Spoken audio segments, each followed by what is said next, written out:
Good evening to you viewers. We thank you for joining us in this edition of the 6 p.m. newscast on Equinox Television. The meeting of heads of states and governments in the West and Central African states ends today in Yaoundé Central region of the country with the putting in place of a sub-regional network to curb maritime piracy in the Gulf of Guinea. And also in this newscast, displaced PK-14 and PK-17 residents here in the economic capital Douala are demanding a new and befitting resettlement site. Plus, we talk about the new general manager of Sodekotong who has been commissioned and installed. He was installed into his functions in Garoua in Cameroon today. That is a director of agriculture and development at the Ministry of Agriculture and Rural Development who is taking over, Iya Mohammed. These are major headlines, details and more just in a moment.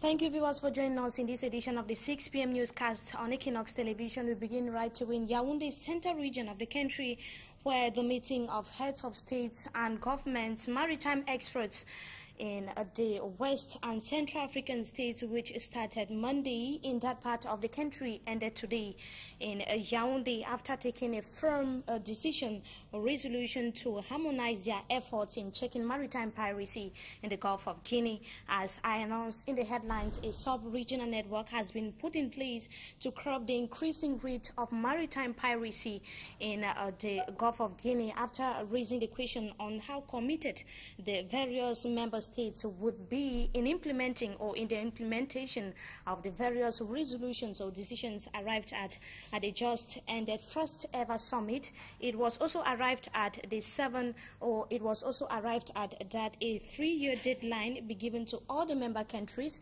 to comply to the resolutions that were discussed in Yaoundé. And the Gulf of Guinea has been a center of attacks by pirates in recent years, with many targeting fuel. And the 11 heads of states attended the summit out of these 26 heads of states in the Central and West African states that were expected to take part at the just ended summit. And life has reportedly returned to normal in that part of Cameroon. We surely shall be coming back to that in our subsequent newscast. Meantime, stakeholders in the forest sector in Cameroon are seeking ways of curbing illicit timber exploitation in the country. It was at the center of discussion in a meeting today organized by an association for the development of forest. Yaoundé-based correspondent Roland Akon was part of that meeting and tells us more in the following report.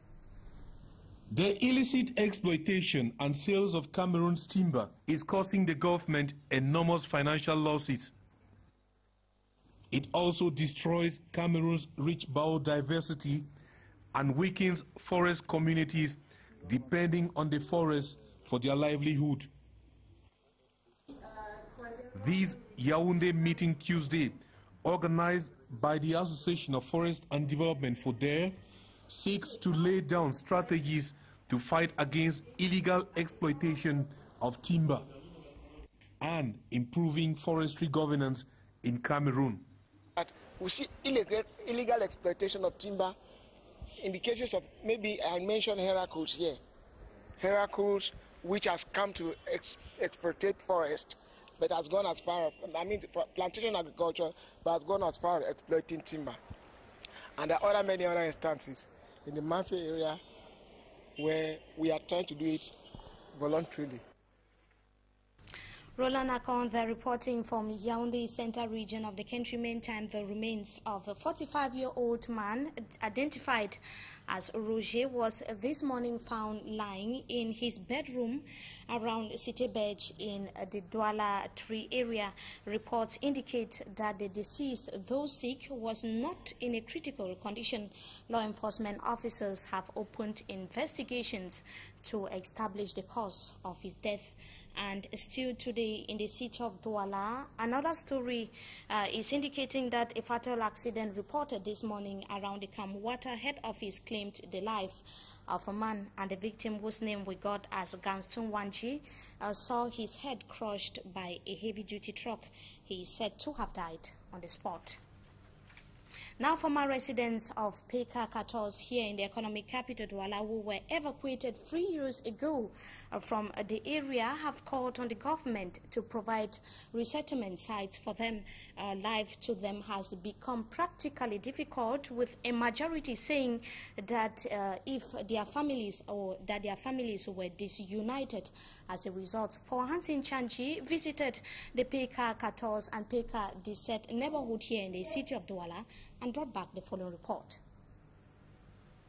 The genesis of the problem began in 2007 when inhabitants from Peka-14 to Peka-17 were told to evacuate their premises for the construction of the University of Douala Annex. In 2010, the close to 67 homes evacuated the area. 1,000 persons are said to be displaced as a result of this movement. It is 3 years these persons have not been compensated. Fathers are in Dakar, mothers in Deido. Children have been displaced elsewhere. The people live in a horrible situation. We are waiting for compensation from the government. The people are suffering. Today, some of the inhabitants displaced in 2010 have decided to come back to their former homes. We don't have a choice. Our families are divided. I have 7 children. I can't train them in the street. Reasons why I came back to my former home. The people of Peka-14 to Peka-17 are victims of the construction of the University of Douala Annex sledgehammer.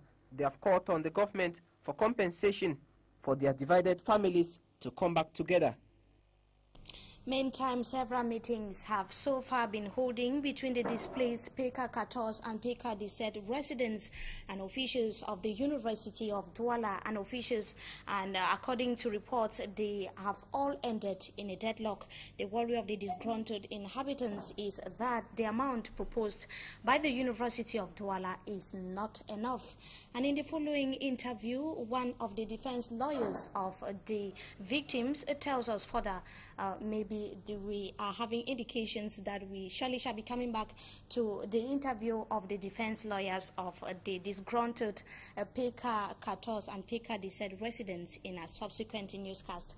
Due to some technical issues, we shall be coming back to that subsequently. Meantime, gendarme officers in the Noon Division have opened investigations to track down a man discovered with 37 bags of marijuana. The suspect, who was said to be transporting the drug out of the West region, reportedly disappeared at the checkpoint. Senior reporter Chris Toby tells us more in the following report.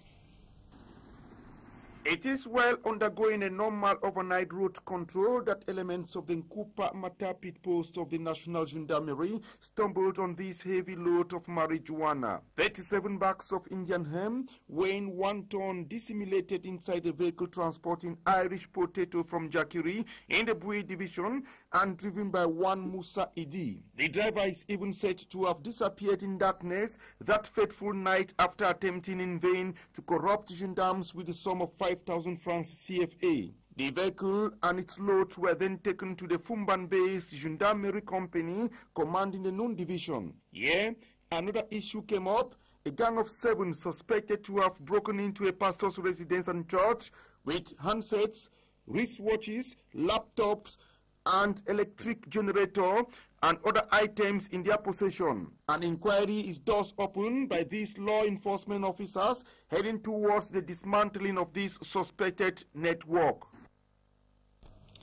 Meantime, the Feka Food Ethic and Safety Commission, we are in Yaoundé Central region of Cameroon, was due to hear the complaint on one of the candidates, or the complaints of one of the candidates, that is Marlene Mvutu, on the cancellation of the just ended Feka Food elections, which took place in that part of the country. She was reportedly absent in the meeting on grounds that she was not informed. Yaoundé-based correspondent Roland Akong tells us more in the following report. Announced to appear Tuesday before the Ethic and Fair Play Commission of the Cameroon Football Federation, Marlene Mvutu did not show up at the Feka Food headquarters. The Feka Food Commission was to hear her request, published in Cameroon Tribune Monday, demanding the total cancellation of last June 19 elections at Feka Food over several irregularities. Mvutu, who lost the election, condemned the vote by procuration of a major challenger and winner of the election, Iya Mohammed. She wrote that the non-respect of electoral procedures and other irregularities tarnish the value of the election. But in a telephone conversation, Marlene Mvutu told Equinox reporters she was not aware that she was supposed to appear before a Fecafoot commission Tuesday. She even denied to have written to Fecafoot demanding the total cancellation of the election, describing the act as manipulation by some of her faceless detractors. Who is manipulating who? That is.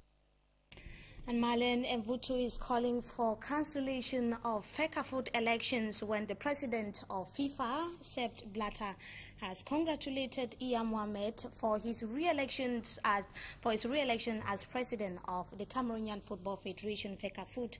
And this is contained in a correspondence that was sent to Fecafoot. That was yesterday. Iya Mohammed, though detained at the Kondegi Maximum Prison in Yaoundé Central region of the country, had a landslide victory at the just ended elections which took place in that part of Cameroon.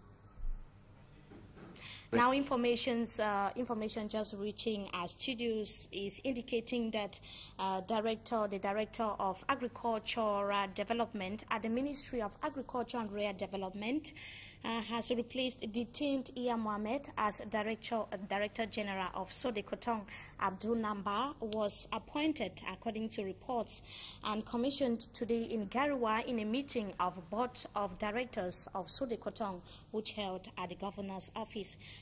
His appointment follows the arrest and detention of embattled Iya Mohammed, who is on a pre-trial detention at the Kondegi prison for mismanagement of public funds, and 4 other Sodekotong officials were due to be sacked after they are suspected of having a hand in the affair. We surely shall be coming back to the facts of the information in our subsequent newscast, and that does it for this segment of the news. Up next is Talking Point.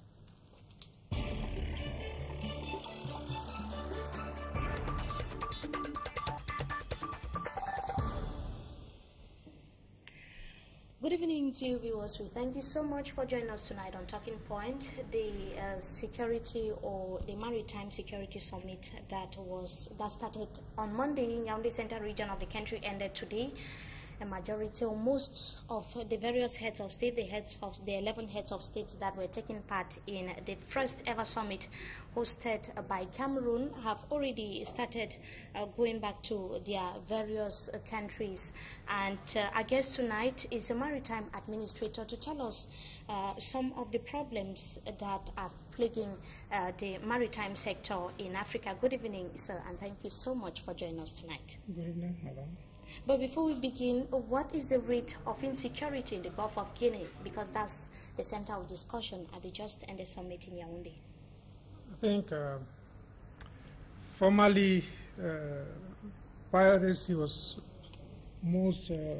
very high in the east, the Indian Ocean, and bit of recent, it is shifting to the Gulf region. And it is growing rather in a very fast manner. And if it is not checked, we might not be able to handle it in a few years to come. What do you mean by it's growing in a fast manner? Could we have the figures, even though it's already known? I do as not. Compared to yes. the year gone past, has it changed? In 2010, the rate was about 60%, 60 incidents were recorded. And then 2012, rather, let me come the other way. 40% in 2010, and then 60 incidents in 2012. That is the rate IMO gives for our Gulf region. And we see so many resolutions were taken. We are still to come back to the various decisions that were taken in Yaoundé at the just ended summit. One of them, the creation of a sub-regional network to curb the increasing rate of maritime piracy as well as the head of state coming together to fight against the rising phenomenon. Do you see these decisions arrived at the Just Ended Summit? Do you see it going to curb the rising phenomenon? Do you think that is going to reduce the rate of maritime piracy?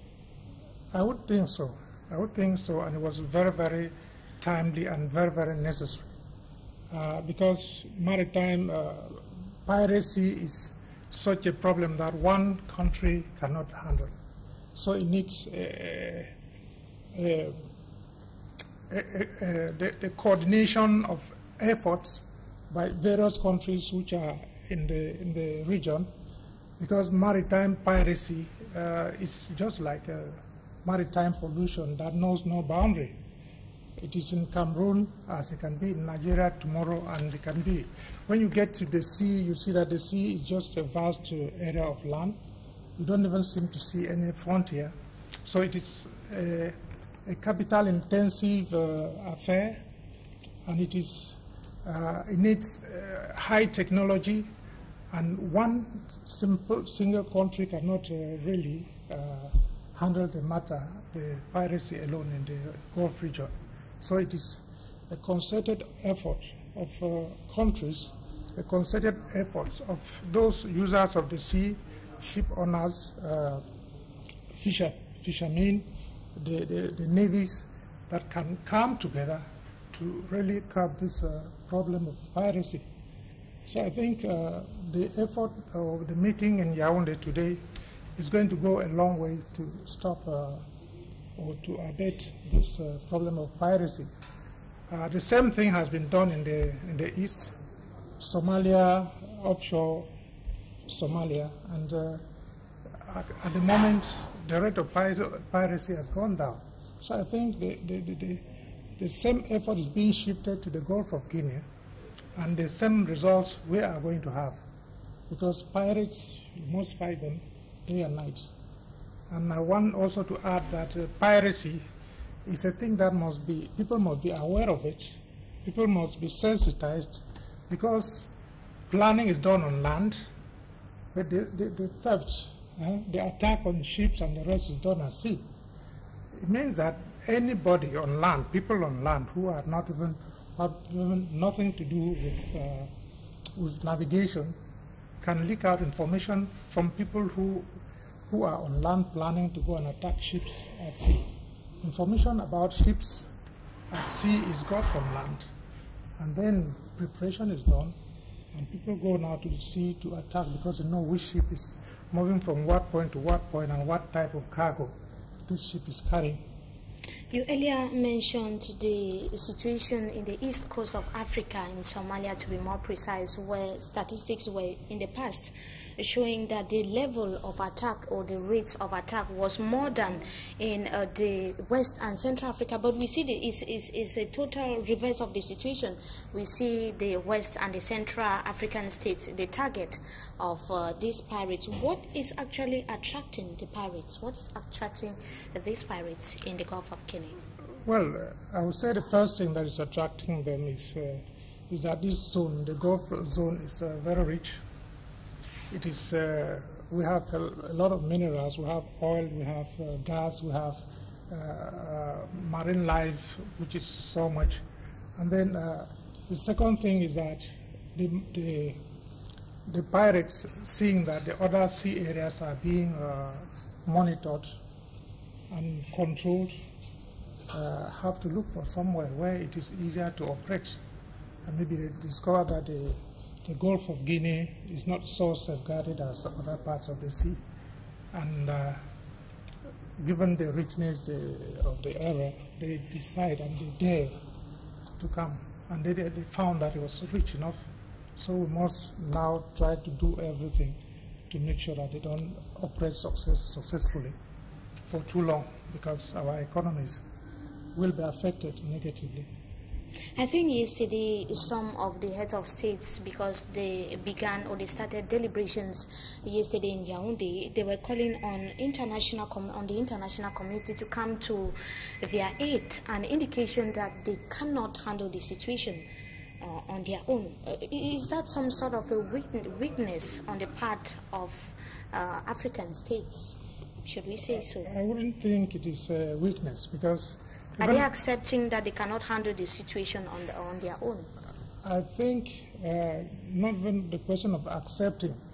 The international world will ensure that that is done and done well, because it is not only the countries of the Gulf region suffering. It is a sea route, and that sea route is a passage for ships from any place in the world.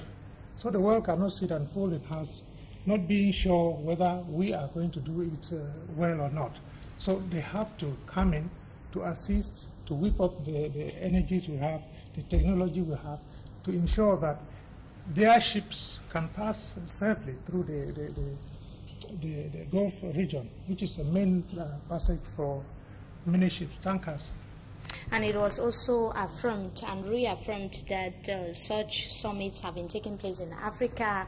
That was precisely by the president of Chad, Idriss Déby, who reassured or reasserted that such summits or summits of such magnitudes have been taking place in Africa. But most of the resolutions have not gone further beyond the pen. So where's the guarantee? Because they have given 3 years for the various heads of states or the participating countries to comply to the resolutions that were arrived at in Yaoundé. What's the guarantee that the resolutions would become a reality? Is there any guarantee? Well, what is pleasing is that everybody recognizes the danger and the urgency of fighting this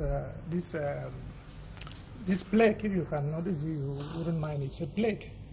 So we believe that from that perspective, every country along that the West African coast is going to do everything in its power to ensure that the resolutions which were adopted today are applied. The other proof is that Nigeria and Benin have had joint patrols trying to fight the pirates in their sea area. And of course, Cameroon has not been sleeping. We also have our forces in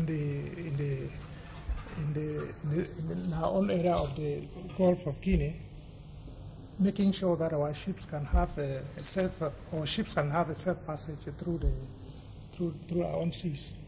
Now, as a maritime administrator, apart from the resolutions that we arrived at in Yaoundé, what are your recommendations? Because you have so far written books on how the maritime sector in Africa could be better preserved and free from pirates. So what are some of the recommendations that you could give apart from what were proposed in Yaoundé? Well, what I think is what I would say, in addition to what has been done in Yaoundé,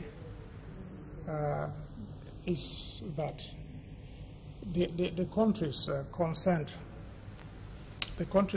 should take it as a national issue, and the countries concerned should not think they can do it alone. The countries concerned should be flexible to soften the laws concerning which govern their maritime space in such a way that intervention could go across the frontiers without any problem. The countries concerned should carry out all the training. The country concerned should accept foreign assistance, technical assistance in this area of fighting piracy in our waters. The success in the East we were talking about is simply because the countries there were open to advice, and they were ready to carry on the fight against piracy. And if we must succeed, then we must abide by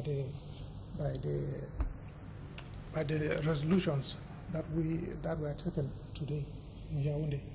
And should these resolutions be taken into account, and we see the commitment in all the member states, for how long do we see this maritime piracy, this rising phenomenon, coming to an end? For how long would it take? Well, how long it takes to end? Is it forever? You 1 might year, 2 ask me years? when it started. Piracy is as old as navigation. I think all we can do is to bring it down, discourage people, make it dangerous for anybody to try to steal in the sea, to attack at sea, because the results of being caught are dramatic. If you are caught as a pirate, the laws make it possible for you to be sanctioned with very heavy sanctions. That is going to discourage people. And the presence of our military at sea, on board ships, is going to deter people who want to try. I think it might not be finished like that, because it is just like putting a piece of grains of groundnut on the floor and believing that a rat which is running around the floor will not pass there. Okay, thanks indeed, Mr. NSAHLAI Athanasius, for joining us tonight on Talking Point, and we hope to have you some other time again. Okay, thank you very much. That was Mr. NSAHLAI Athanasius joining us on Talking Point to talk about the just Maritime Security Summit, which ended today in Yaoundé, Central region of the country. We thank you so much, viewers, for joining us in this edition of the 6 p.m. newscast on Equinox Television. Meantime, we wish you a wonderful stay in the company of our programs. Good evening.